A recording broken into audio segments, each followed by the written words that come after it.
G7 ഉച്ചകോടി ഇതാ ഈ 15-ാം തീയതി മുതൽ കാനഡയിൽ നടക്കുകയാണ്. ഇന്ത്യയെ ക്ഷണിക്കുമോ, മോദി പോകുമോ എന്നൊക്കെ സംബന്ധിച്ച് വളരെയേറെ ചർച്ചകൾ നടന്നിരുന്നു. കോൺഗ്രസ് ഇതിനെ ഇന്ത്യ-കാനഡ നയതന്ത്ര ബന്ധത്തെ പോലും ഒരു നല്ല ടൂളായി ഇന്ത്യക്കകത്ത് തന്നെ ഉപയോഗിച്ചിരുന്നു. ഇപ്പോഴിതാ മോദി പോകും. മാർക്ക് കാർണിയുടെ ഒരു ഇൻവിറ്റേഷൻ ഇന്ത്യക്ക് ലഭിച്ചിരിക്കുന്നു. പ്രധാനമന്ത്രി നരേന്ദ്രമോദി G7 ഉച്ചകോടിയിൽ പങ്കെടുക്കും എന്നുള്ളതാണ് ഏറ്റവും ഒടുവിൽ പുറത്തുവരുന്ന റിപ്പോർട്ട്. എന്റെ ഒരു ചോദ്യം എന്ന് പറയുന്നത്, ഹരിദാസ് സാർ, ഒടുവിൽ ഇതാ G7 ഉച്ചകോടിയിൽ മോദി പങ്കെടുക്കാൻ പോകുന്നു. കാനഡയ്ക്ക് മേലുള്ള അല്ലെങ്കിൽ കാനഡ ഇന്ത്യക്ക് മുന്നിൽ മുട്ടുകുത്തുന്ന ഒരു സാഹചര്യം കൂടിയല്ലേ ഉള്ളത്.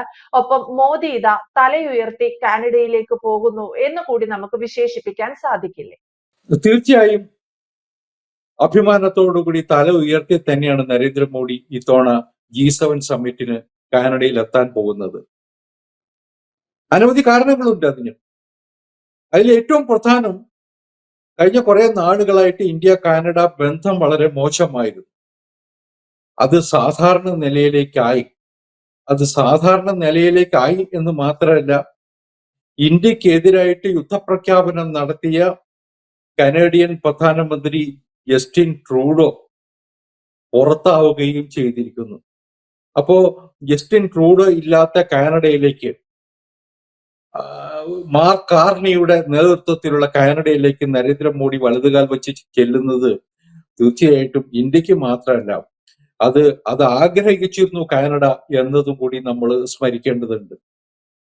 G7 ഉച്ചകോടിയുടെ ഡേറ്റ് നിശ്ചയിച്ചതിന് ശേഷം ഇന്ത്യയെ വിളിക്കുന്നില്ല, നരേന്ദ്രമോദിയെ വിളിക്കുന്നില്ല, ഇന്ത്യയെ ഒറ്റപ്പെടുത്തി തുടങ്ങിയ ഒരു ക്യാമ്പയിൻ, ഒരു ഹേറ്റ് ക്യാമ്പയിൻ ഇന്ത്യയിൽ കോൺഗ്രസ് പാർട്ടി നടത്തിയിരുന്നു.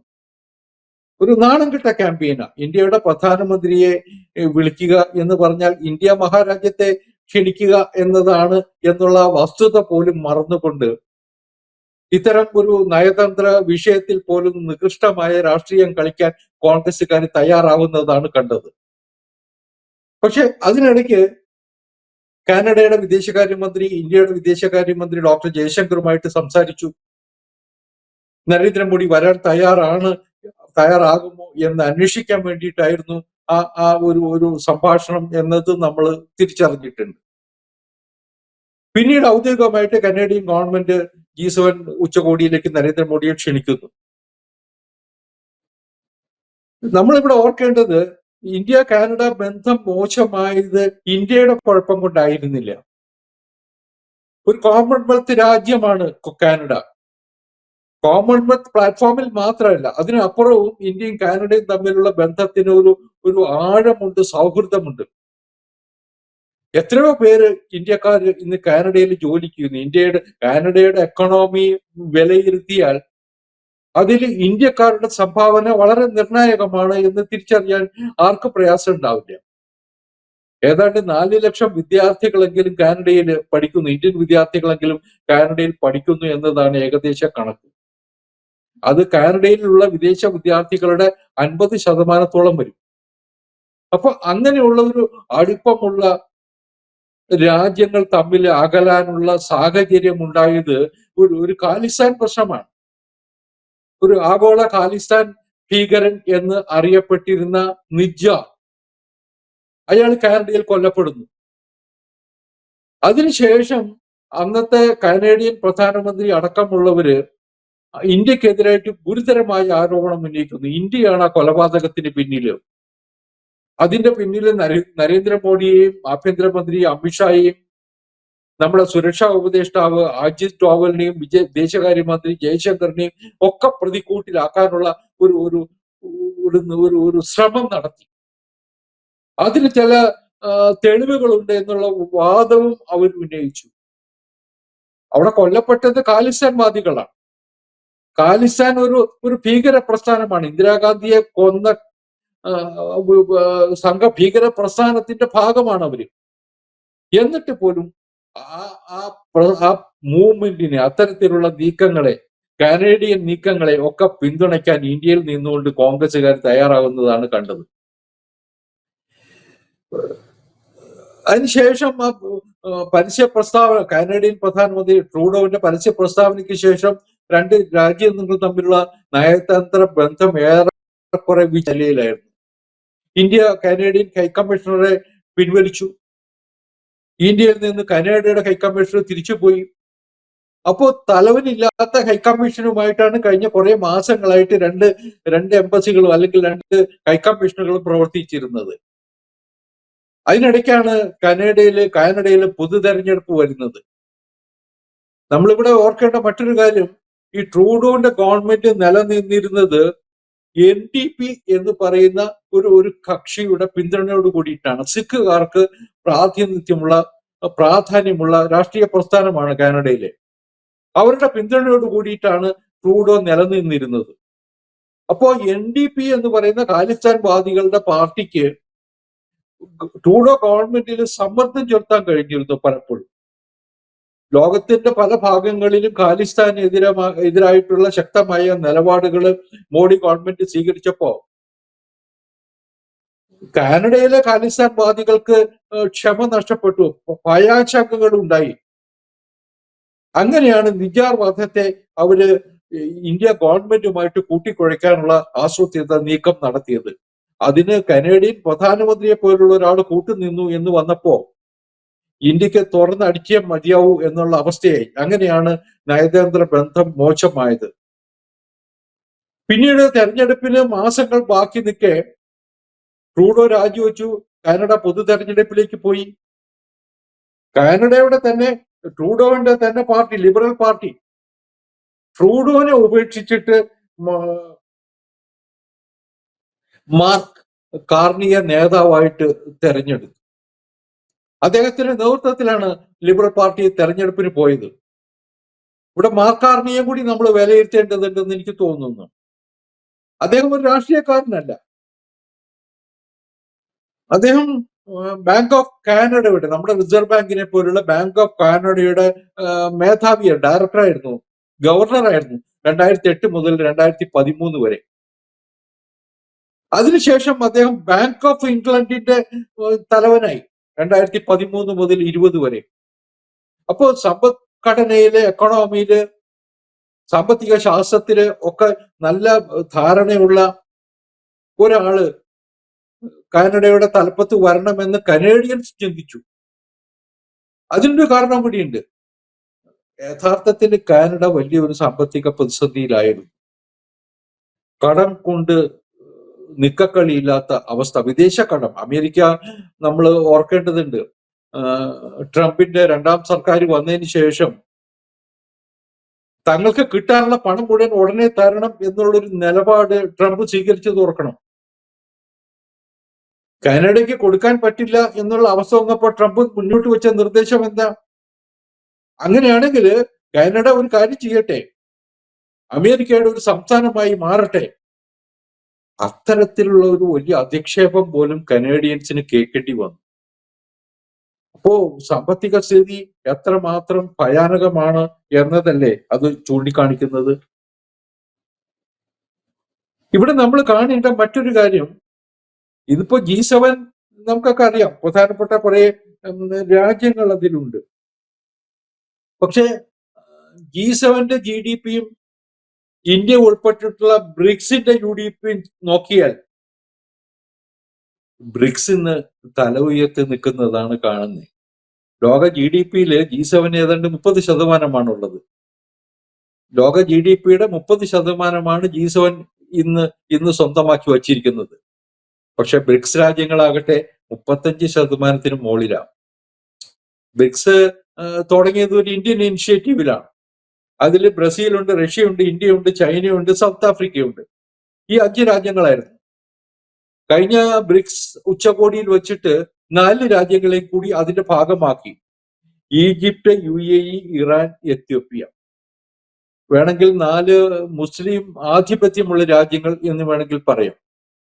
അതിനെ കൂടി നമ്മൾ ഇന്ത്യയുടെ ഇനിഷ്യേറ്റീവിന്റെ ഭാഗമാണ്. നരേന്ദ്രമോദി മുൻകൈ എടുത്തിട്ടാണ് ഈ 4 രാജ്യങ്ങളെ കൂടി ബ്രിക്സിന്റെ പരിധിയിൽ കൊണ്ടുവന്നത്. അത് ലോക സമ്പദ്ഘടനയില്, ലോക നയതന്ത്ര ഭൂമികയില് ഇന്ത്യക്ക് ഒരു ആധിപത്യം സ്ഥാപിക്കുന്നതിനുള്ള ഒരു ആസൂത്രിത ശ്രമത്തിന്റെ ഭാഗമായിരുന്നു. G7 മറികടന്നുകൊണ്ട് G7 ഉയരത്തിൽ നിൽക്കാൻ ബ്രിക്സിന് കഴിയും. ഇന്ത്യ ഉൾപ്പെടുന്ന ബ്രിക്സിന് കഴിയും എന്നുള്ളൊരു മെസ്സേജാണ് ലോകത്തിന് അതിലൂടെ നൽകിയത്. ഇവിടെ ഒരു കാര്യം കൂടി സ്മരിക്കേണ്ടതുണ്ട്. ഈ ബ്രിക്സിന്റെ അംഗസംഖ്യ വർദ്ധിപ്പിച്ച സമയത്ത് ചൈന ഒരു കുൽസിത നീക്കം നടത്തിയിരുന്നു പാകിസ്ഥാനെ അതിന്റെ ഭാഗമാക്കാൻ വേണ്ടി. പക്ഷെ ഇന്ത്യ എതിർത്തു. ഒരു കാരണവശാലും പാകിസ്ഥാനെ അതിനകത്ത് കൊണ്ടുവരാൻ സമ്മതിക്കില്ല എന്നൊരു ഒരു നിലപാട് ഇന്ത്യ എടുത്തു. അവിടെ ചൈന പരാജയപ്പെട്ടു. സാമ്പത്തിക കെടുകാര്യസ്ഥത കൊണ്ട് നട്ടം തിരിയുന്ന പാകിസ്ഥാനെ ബ്രിക്സിന്റെ ഭാഗമാക്കിയിട്ട് എന്ത് നേടാനാണ് എന്ന് എല്ലാവർക്കും അറിയാം. പക്ഷെ ചൈനയുടെ താല്പര്യം ബ്രിക്സിനുള്ളിൽ നിന്ന് ഇന്ത്യ വിരുദ്ധ നീക്കം നടത്താനായിരുന്നു. അത് പൊളിച്ചു കൊടുക്കാൻ ഇന്ത്യയുടെ നേതൃത്വത്തിന് കഴിഞ്ഞു. ബ്രിക്സിലെ മറ്റ് രാജ്യങ്ങൾ അതിനൊപ്പം നിന്നു എന്നതും കൂടി നമ്മൾ കാണേണ്ടതുണ്ട്. പക്ഷെ ഇതുകൊണ്ടൊന്നും ചൈന അടങ്ങിയിരിക്കും എന്ന് കരുതേണ്ടതില്ല. പക്ഷെ G7 ഇത്തവണ ഞാൻ എൻ്റെ ഒരു വ്യക്തിപരമായ വിലയിരുത്തല് തല ഉയർത്തിപ്പിടിച്ച് തന്നെയായിരിക്കും അക്ഷരാർത്ഥത്തിൽ നരേന്ദ്രമോദി കാനഡയിൽ എത്താൻ പോകുന്നത്. അതിന് 2-3 കാരണങ്ങളുണ്ട്. ഒന്ന്, ലോകത്തിലെ 4ാമത്തെ സാമ്പത്തിക ശക്തിയായിട്ട് ഇന്ത്യ മാറിയിരിക്കുന്നു. 2014 മോഡി അധികാരത്തിലേറുന്ന സമയത്ത് ഇന്ത്യ 10ാമത്തെ സാമ്പത്തിക ശക്തിയായിരുന്നു. ഇന്ന് 4ാമത് നിലയിലേക്ക് കഴിഞ്ഞ ദിവസം ജപ്പാനെ പിന്തള്ളി നമ്മൾ 4ാം സ്ഥാനം കൈയടക്കി. ഈ കഴിഞ്ഞ ദിവസം വേൾഡ് എക്കണോമിക് ഫോറത്തിന്റെ മേധാവി വാർത്താലേഖകരോട് പറഞ്ഞത് ഒരുപക്ഷെ 2025 തന്നെ ഇന്ത്യ 3ാമത്തെ സാമ്പത്തിക ശക്തിയായിട്ട് വളർന്നു കൂടായികയില്ല, അതിനുള്ള സാധ്യതകൾ കാണുന്നു. ലോകത്തിലെ ഏറ്റവും വേഗതയിൽ വർദ്ധിക്കുന്ന, ഏറ്റവും സമ്പദ്ഘടനാപരമായിട്ട് സുശക്തമായിട്ടുള്ള രാജ്യം ഇന്ന് ഇന്ത്യയാണ്, മോഡിയുടെ ഇന്ത്യയാണ്. അതുകൊണ്ട് 2025 തന്നെ ഇന്ത്യ ലോകത്തിലെ 3ാമത്തെ സാമ്പത്തിക ശക്തിയായിട്ട് വളർന്നു കൂടായികയില്ല എന്ന് പറഞ്ഞത് വേൾഡ് എക്കണോമിക് ഫോറത്തിന്റെ മേധാവിയാണ്. IMF-ഉം വേൾഡ് ബാങ്കും ഒക്കെ ഇന്ത്യ 3ാം സാമ്പത്തിക ശക്തി ആകും എന്ന കാര്യത്തിൽ തർക്കം ഉന്നയിക്കുന്നില്ല. പക്ഷെ അവരതിന് കാണുന്നത് 2026 അവസാനമോ 27 ആയിരിക്കും എന്ന് മാത്രമേ ഉള്ളൂ. പക്ഷെ വേൾഡ് എക്കണോമിക് ഫോറത്തിന്റെ വിലയിരുത്തല് 25 തന്നെ ഇന്ത്യ ആ സ്ഥാനത്തേക്ക് എത്തും എന്നതാണ്. അപ്പോ 3ാമത്തെ ലോകത്തിലെ സാമ്പത്തിക ശക്തിയുടെ അധിപൻ എന്ന നിലയിലായിരിക്കും, അല്ലെങ്കിൽ 4ാമത്തെ സാമ്പത്തിക ശക്തിയുടെ അധിപൻ എന്ന നിലയിലായിരിക്കും നരേന്ദ്രമോദി കാനഡയിൽ എത്തുക. രണ്ടാമത്തെ ഒരു കാര്യം, നയതന്ത്ര തലത്തില് ഇന്ന് നരേന്ദ്രമോദി കൈവരിച്ചിട്ടുള്ള ഒരു സ്ഥാനമുണ്ട്, ഒരു അംഗീകാരമുണ്ട്. പണ്ട് അമേരിക്കയും ബ്രിട്ടനും ഫ്രാൻസും ജർമ്മനിയും ഒക്കെ റഷ്യയും ഒക്കെ കൈവരിച്ചിരുന്ന ഒരു സ്ഥാനം, കയറിയിരുന്ന ഒരു കസേരയിലേക്കാണ് ഇന്ന് നരേന്ദ്രമോദി കയറിയിരിക്കുന്നത്, ലോകത്തിന്റെ നേതാവായിട്ട്. അതുകൊണ്ട് തന്നെയാണ് G7 രാജ്യങ്ങളിലേക്ക്, G7 സമ്മിറ്റിലേക്ക് മോഡിയെ ക്ഷണിക്കുന്നതിനെ കുറിച്ച് സൂചിപ്പിച്ചപ്പോ കനേഡിയൻ പ്രധാനമന്ത്രി പറഞ്ഞത്, നരേന്ദ്രമോദി ഇല്ലാതെ എങ്ങനെയാണ് G7 നടത്തുക, മോഡിയുടെ സാന്നിധ്യം കൂടിയേ തീരൂ, പല വിഷയങ്ങളും ചർച്ച ചെയ്യാനുണ്ട്, മോഡി അവിടെ ഉണ്ടായേ തീരൂ എന്നാണ്. അത് മോഡിയുടെ ഒരു അംഗീകാരത്തിന്റെ ലെവലാണ് കാണിക്കുന്നത്. ഇന്ത്യക്ക് ലോക ഭൂപടത്തിലുള്ള വലിയ അംഗീകാരത്തിന്റെ ചിത്രം കൂടിയാണ് അതിലൂടെ വെളിവാകുന്നത്. അത് നമ്മൾ സമ്മതിച്ചേ പറ്റൂ. മൂന്നാമത്തെ കാര്യം, ഓപ്പറേഷൻ സിന്ദൂറിന് ശേഷമാണ് മോഡി ചെല്ലുന്നത്. ലോകത്ത് പല യുദ്ധങ്ങളും നടന്നിട്ടുണ്ട്. ഇപ്പൊ റഷ്യ യുക്രൈൻ നടക്കുന്നു, ഇസ്രായേലും പാലസ്തീനും തമ്മിലുള്ള യുദ്ധം തുടങ്ങിയിട്ടും കാലം കുറയായി. എവിടെയും എത്തിയിട്ടില്ല യുദ്ധങ്ങളൊന്നും. കാരണം മാസങ്ങൾ നീളുന്ന, വർഷങ്ങൾ നീളുന്ന യുദ്ധങ്ങളായിട്ട് അത് മാറുന്നു. പക്ഷെ ഇന്ത്യ പാകിസ്ഥാനെ തകർത്തത് മിനിറ്റുകൾ കൊണ്ടാണ്. അവരുടെ ഭീകര ക്യാമ്പുകൾ മുഴുവൻ തകർത്തു, അവരുടെ എയർബേസുകൾ മുഴുവൻ തരിപ്പണമാക്കി. തല ഉയർത്തി നിന്ന് തിരിച്ചടിക്കാൻ കഴിയാത്ത വിധം പാകിസ്ഥാനെ നിലപ്പരിശാക്കാൻ നമ്മുടെ ധീര സൈനികർക്ക് കഴിഞ്ഞു, നമ്മുടെ സൈനിക നിരക്ക് കഴിഞ്ഞു. അതിന് നേതൃത്വം നൽകാൻ നരേന്ദ്രമോദിക്ക് കഴിഞ്ഞു. അത് ലോകം മുഴുവൻ ഇന്ന് ചർച്ച ചെയ്യുന്നുണ്ട് എന്നതും നമ്മൾ മറക്കരുത്. ഇന്ത്യയുടെ സൈനിക ശേഷിയെക്കുറിച്ച്, ഇന്ത്യയുടെ ബുദ്ധിശക്തിയെക്കുറിച്ച്, ഇന്ത്യയുടെ ഓപ്പറേഷണൽ സ്കിൽസിനെ കുറിച്ച് പലപ്പോഴും ചൈനയും മറ്റും ഓർത്ത് എന്താ പറയാ ഭയാശങ്കയിലായിട്ടുണ്ട്. ആ ആ അഭിമാനത്തോടെയാണ് നരേന്ദ്രമോദി കാനഡയിൽ ലാൻഡ് ചെയ്യാൻ പോകുന്നത്. പക്ഷെ ഇവിടെ ഒരു പ്രശ്നമുണ്ട്. ഞാൻ നേരത്തെ പറഞ്ഞ ഖാലിസ്ഥാൻ പ്രശ്നം തന്നെയാണ്. ഖാലിസ്ഥാൻ വാദികള് ഇന്ത്യയിൽ കുഴപ്പമുണ്ടാക്കാൻ ശ്രമിക്കുന്നു എന്ന് നമ്മൾ പലപ്പോഴും കണ്ടിട്ടുണ്ട്. പഞ്ചാബിലും മറ്റും അവരുടെ സാന്നിധ്യം സജീവമായിട്ടുണ്ട്. ഈ അടുത്ത ദിവസം പോലും ആം ആദ്മി പാർട്ടിയുടെ ഒരു ഒരു ഒരു ഒരു മുഖ്യകക്ഷിയെ പോലെ ഖാലിസ്ഥാൻ പെരുമാറുന്നത് നമ്മൾ കണ്ടിട്ടുണ്ട്. അത് പഞ്ചാബിൽ മാത്രമാണ്. പഞ്ചാബിന് പുറത്ത് അവർക്ക് ഒന്നും ചെയ്യാൻ പറ്റുന്നില്ല. പക്ഷെ ഈ അടുത്ത ദിവസങ്ങളിൽ ഇന്ത്യയുടെ പ്രതിനിധി സംഘം വിദേശ രാജ്യങ്ങൾ സന്ദർശിച്ചപ്പോ ഓപ്പറേഷൻ സിന്ദൂറിന് ശേഷമുള്ള യാത്രാവേളയിൽ ലണ്ടനിലും അമേരിക്കയിലും ഒക്കെ ഇന്ത്യൻ പ്രതിനിധി സംഘം ക്യാമ്പ് ചെയ്തിരുന്ന ഹോട്ടലിന് പുറത്തും അവർ ചില നേതാക്കന്മാരെ കാണാൻ പോയ സമയത്തും ഒക്കെ റോഡിൽ നിന്നിട്ട് ഖാലിസ്ഥാൻ പതാകകൾ വീശുന്നതും ഇന്ത്യ വിരുദ്ധ മുദ്രാവാക്യങ്ങൾ മുഴക്കുന്നതും ഒക്കെ കണ്ടു. ചില രാജ്യങ്ങൾ അവർക്കെതിരെ നടപടി എടുത്തിട്ടുണ്ട്, ശരിയാണ്. ഞാനൊക്കെ വിചാരിക്കുന്നത് ഈ G7 രാജ്യങ്ങളുടെ ഉച്ചകോടി കഴിയുമ്പോൾ ഖാലിസ്ഥാനെതിരെ, ഖാലിസ്ഥാൻ വാദികൾക്കെതിരെ, ഖാലിസ്ഥാൻ പ്രസ്ഥാനത്തിനെതിരെ ഒരു ആഗോള നയ രൂപരേഖ തയ്യാറാവാനുള്ള സാധ്യത തള്ളിക്കറഞ്ഞുകൂടാ. അതിലൊരു പ്രധാനപ്പെട്ട കാര്യം, കാനഡയില് ഈ കഴിഞ്ഞ ദിവസം ഒരു ചെറിയ പ്രകടനം നടന്നു. 10 പേരോ 12 പേരോ അതിലുണ്ടായിരുന്നുള്ളൂ. ഖാലിസ്ഥാൻ പതാക ഉയർത്തിക്കൊണ്ടാണ്. അതിൽ അവര് വിളിച്ച മുദ്രാവാക്യം എന്താണോ, മോഡി വരട്ടെ കാനഡയിലേക്ക്, ഞങ്ങൾ ഇവിടെ വെച്ച് തീർത്തോളാം. ഒരു വധഭീഷണിയാണ്.